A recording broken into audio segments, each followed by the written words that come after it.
Chris, there's a lot of players that run amok in the NBA. We all know about Kyrie Irving, but this offseason, it's been James Harden. And why not two halves of the former Brooklyn Nets has caused trouble on and off the court. He goes to Houston, he hangs out at strip bars, he doesn't show up to preseason games, doesn't show up to practices, and then demands to be traded when he does show up before the season started. Are you one of those players that respect players like this, that don't show up for the team and it's all about himself as a player? It's a good setup. You must have been a point guard yourself. I was. Let me be careful of what I say about this, because I don't want to come across as older player that doesn't appreciate the younger guys and their decisions, but you get paid to play. A lot of guys will play this game for free, but we've been fortunate enough to make it to the highest level, and the fans want to see you. The owners pay you a lot of money to come out there and play the game of basketball. Now, I can't get inside of James Harden's head. My son knows him better than I do because he coached his team, he's trained him, so he knows his mentality. But the one thing I do know is that you lose a lot of respect by the decisions that you make. So you'd rather go to a strip club than come to practice. You'd rather leave us out there busting our behind and you're at home relaxing. Now, I know there was a difference with the GM and James, but it should be about your teammates first. Business side of it, that he has to do what's best for his future. But these guys are making $150, $200 million a year. What are you worried about? You're going to get your money, but all you're doing is neglecting the guys that come to practice every day, come to training camp in shape, and give their all. They're to try to win a championship. I don't know him that well, so I don't know if that's the most important thing in his life. But I hope that he finds a way to get back to the player he was when he was at Houston, get back dedicated, because he's unbelievable talent. But a lot of these guys have that me mentality, that it's all about me and it's not about team no more. That's the way the league is going right now, and it's unfortunate because the younger people look up to the ones that go out there and do their job every day. James Harden gets traded to the Clippers for practically nothing, and he goes and plays with his buddy Russell Westbrook, Kawhi Leonard, and Paul George. Do you think this is a championship contending team with all these former All-Stars? Absolutely not. I love you, Chris.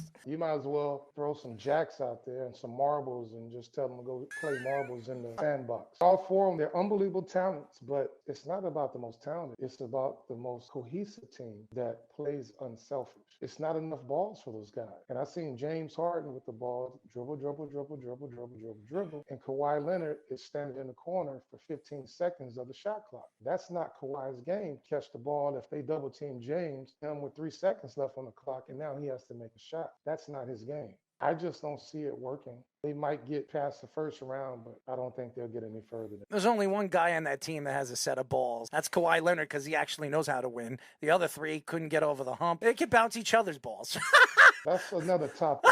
I don't want no parts of that. I don't either, but sometimes I get roped into it anyway. You got to accept it because you guys are together all the time, so you might know more about it. Unfortunately, I do, and I don't want to have to remember all the instances where balls were brought into it. Make sure you clarify it and put either base in front of it or basket in front of ball. They're not deflated balls like Tom Brady. Oh, Lord, man.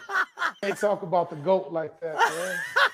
I don't know. It took a while for Errol to accept that it was the GOAT either. He's not the greatest. Joe Montana is the greatest. I'm a Joe Montana fan, but you can't take away what Brady did. And once he went to Tampa and won, he's the GOAT. I love Joe Montana. I grew up in California watching him and Jerry Rice and John Taylor and Roger Craig. I love that team, but Tom Brady is the GOAT as far as quarterback. The best football player ever is Lawrence Taylor. Maybe you should do a radio show with us, man. We can do our arguing of football. I will agree with you that Tom Brady won 6 Super Bowls and he helped Tampa win a Super Bowl, and that's great. That doesn't make him the GOAT. It takes a team to win a Super Bowl, my friend. And if you look at Tom Brady's career in the Super Bowl, even though he won 4 MVPs, he only deserved 2 of them. Because if you look at his Super Bowl career, it's not very good. He always had a very good defense. He always had a very good running game. And his offensive line did enough to protect him. And he has one of the greatest coaches of all time. That speaks for itself. Play. Yeah, but the coach calls the plays. No, the coach sits there and he has an offensive coordinator. He has a defensive coordinator. They come up with a game plan and the coach gets all the practice. The coach only coaches in practice.